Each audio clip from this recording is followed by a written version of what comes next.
जय हिंद फ्रेंड्स। कुछ लोग होते हैं ना, उनके दुश्मन भी उनकी रिस्पेक्ट करते हैं। सो महाराष्ट्र में शरद पवार, कोई भी पॉलिटिकल पार्टी हो, सम्मान उनका सभी करते हैं। जीना भी तो है। साहब के खिलाफ कोई नहीं जा सकता, वो कोई भी हो, कांग्रेस, बीजेपी, शिवसेना। फाइनली जो साहब कहेंगे वो सबको मानना पड़ेगा। तो महाराष्ट्र में जो सबसे पावरफुल पॉलिटिशियन रहा एक डिकेड में, पूरा एक 2-3 डिकेड, वो है शरद पवार। कह दिया तो कह दिया, डन साहब। और साहब ही कहते हैं लोग। एक सरदार जी ने एक थप्पड़ मार दिया था, गैलेक्सी ही चेंज हो गई। वो एंड्रोमीडा उठा के उस पार कोई गैलेक्सी है, XC195 करके कुछ है, वहां भिजवा दिया सब कि this Galaxy is not for you. इसलिए जब भी सरकार बदलती है तो बहुत सारे लोग झंडा भी अपनी गाड़ी का बदल लेते हैं। अभी पूरे शहर में कहीं उद्धव ठाकरे जी की फोटो दिखाई पड़ रही है ही नहीं। मैं मुंबई था कल, उनकी फोटो ही नहीं गई, गायब। यह है सरकार। ये गांवों में क्यों लोगों की जिंदगियां बर्बाद हो जाती हैं?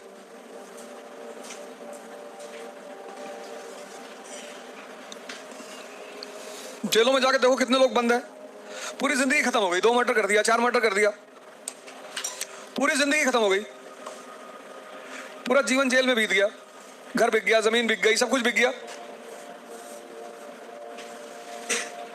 लेकिन वही मर्डर तो दाऊद इब्राहिम ने भी किए हैं, और उसके बारे में कहा जाता है कि उसने कुछ किया ही नहीं, करवाया। किताब लिख दी गई उसके ऊपर, फ्रॉम डोगरी टू दुबई। क्योंकि जब भी उसने गोली चलवाई तो मुंबई की वसूली के लिए चलवाई। उसने गोली इसलिए नहीं चलाई कि तुमने अपनी गाड़ी मेरी पार्किंग में खड़ी कर दी थी।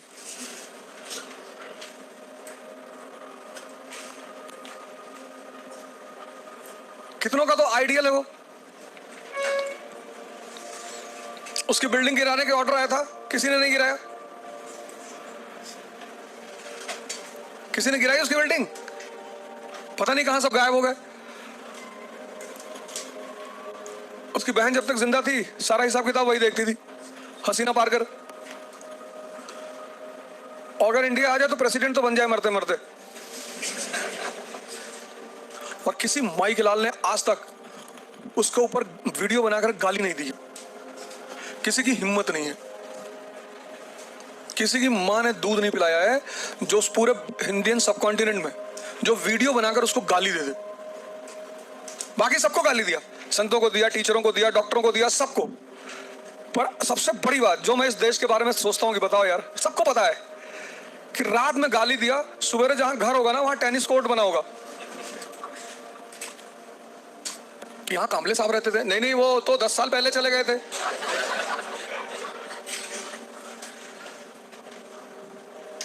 वो किसी भी सेना का हो, भीम सेना, परशुराम सेना, करणी सेना,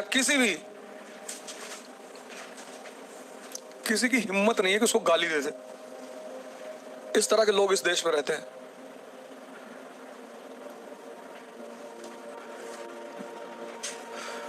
चौबीस घंटा लगेगा, 24 आवर्स। वो प्लास्टर सूखने में थोड़ा टाइम लगता है ना, गिरा तो वो देंगे 2 ही घंटे में।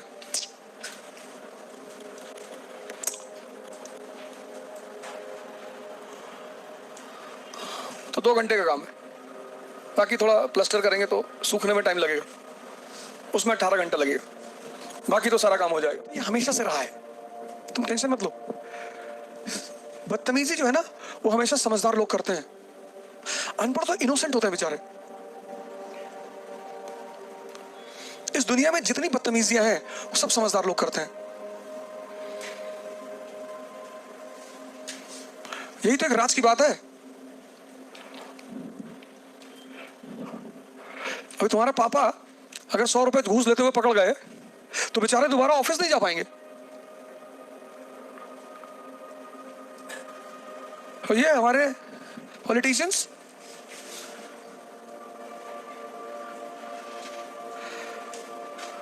और हमसे कहते हैं honesty is the best policy.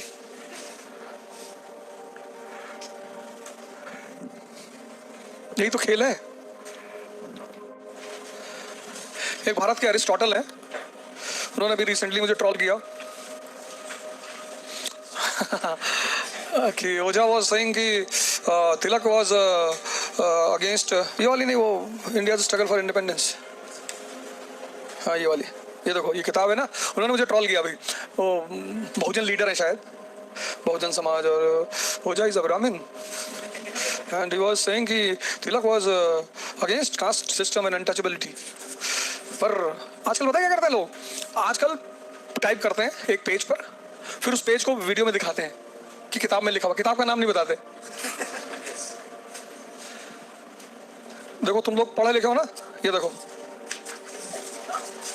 Aristotle है, वो डेली एक नया कांड लेकर आते हैं,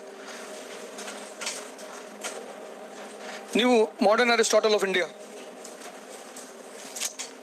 देश में जनता पढ़ती नहीं ना, किताब तो पढ़ती नहीं, तो उसको तुम कुछ भी समझा सकते हो। जैसे वो समझाते हैं कि मुस्लिम पॉपुलेशन बढ़ रहा है,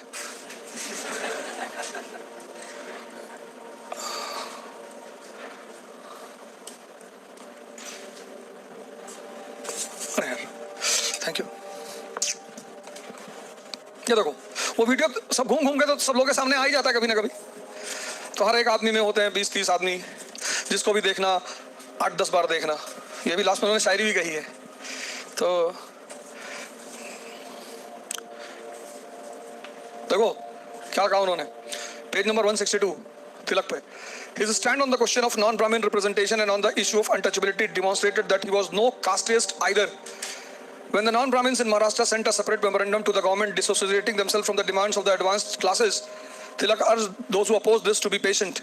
If we can prove to the non-Brahmins by example that we are wholly on their side in their demands from the government, I am sure that in times to come, their agitation, now based on social equality, will merge into our struggle. To the non-Brahmins, he explained that the real difference was not between Brahmins and non-Brahmins, but between the educated and the non-educated Brahmins. ये सब 162 page पे लिखा हुआ है, और ये India के press, government के प्रेस से प्रिंटेड किताब है।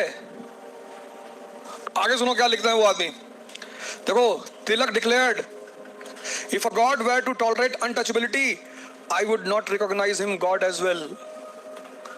ये देखो ये लिखा है, if God were to recognize untouchability, अगर भगवान छुआछूत मानता है तो मैं उस भगवान को भी नहीं मानता। ये तिलक का स्टेटमेंट है, और गवर्नमेंट ऑफ इंडिया के प्रेस से छपी हुई किताब है ये। यंग से हैं बेचारे, चश्मा वश्मा लगा के आते हैं, दलितों का शोषण किया ब्राह्मणों ने। पूछो कैसे, खुद ही बोलते हैं वो, फिर कहते हैं मैं बताता हूं। ये देखो ये किताब है विपिन चंद्रा की, गवर्नमेंट ऑफ इंडिया से प्रकाशित हुई, और पेज नंबर 162 पे लिखा है इसमें।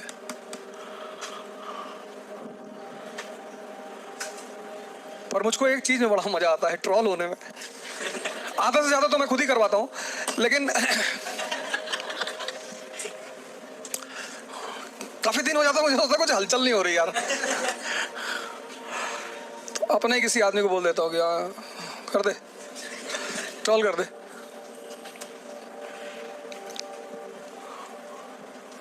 कल किसी लड़के ने मुझे मैसेज किया था कि सर इनको हम मार डालेंगे किसी, फिर मैंने मैसेज किया, कह रहा है आराम से, लड़ाई लड़ेंगे बॉर्डर के उस पार, इराक में बगदाद पे कब्जा करेंगे।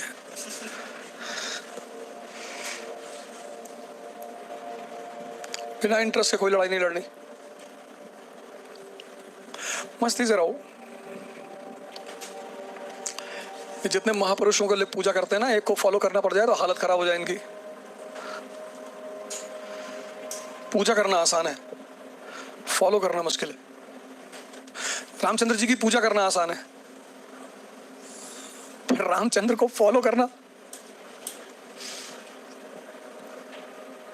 तो इस देश ने एक एस्केपिस्ट फिलॉसफी निकाली, पूजा करना। जिसने भी एक्स्ट्रा ऑर्डिनरी काम किया उसकी मूर्ति बना डाली कि भगवान। अब जिसकी तुम पूजा करने लगे तो तुम्हारे पास एक कॉन्सेप्ट आ गया कि भैया ये तो भगवान थे भैया, हम इंसान है भैया, तो तुम उस व्यक्ति को फॉलो करने से बच गए। किसी को नहीं फॉलो करना हो तो उसको भगवान बना दो, और किसी को नहीं फॉलो करवाना हो तो उसको भगवान बना दो।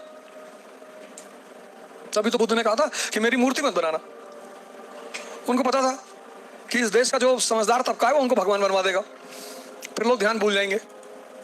अब जो काम भगवान करता है वो हम कैसे करेंगे? अब कृष्ण ने उंगली पे पहाड़ उठा लिया तो आप रिलैक्स है, क्यों? तो भगवान थे भैया।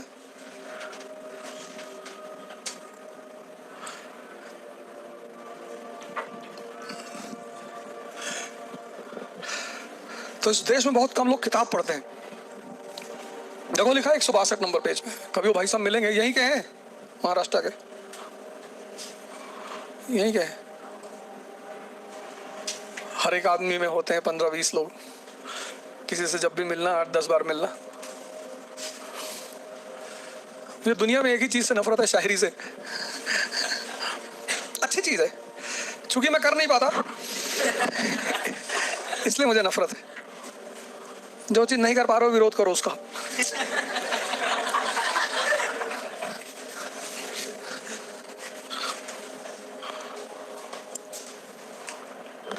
आम नहीं खा सकते हो तो आम की बुराइयां गिनाओ।